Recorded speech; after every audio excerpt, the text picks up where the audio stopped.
When choosing a starting position for parallel parking, keep in mind that a vehicle is more maneuverable when reversing, therefore the parking space should be at least 2 times larger than your car's body.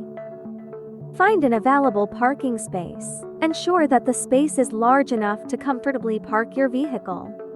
Take the correct position on the road. Maintain a distance of at least 3 feet from the car to your right to allow for better maneuverability and avoid collisions. It's best to use your car's dimensions as a guide. When ready to park, position your front bumper parallel to the car on your right. If you're new to parking and still getting used to your car's dimensions, use your side mirrors for better orientation. Move forward slowly until your right side mirror is aligned with the other car's side mirror. Turn on your right turn signal so other drivers know you're about to park.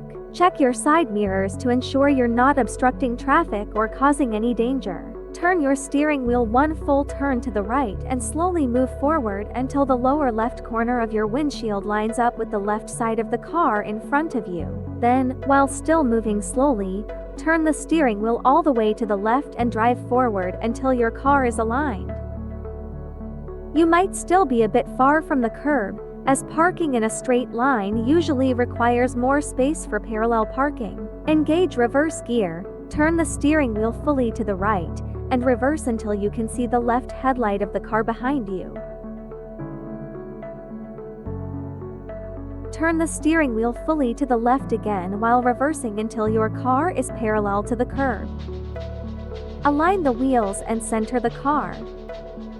Congratulations, you've successfully parked.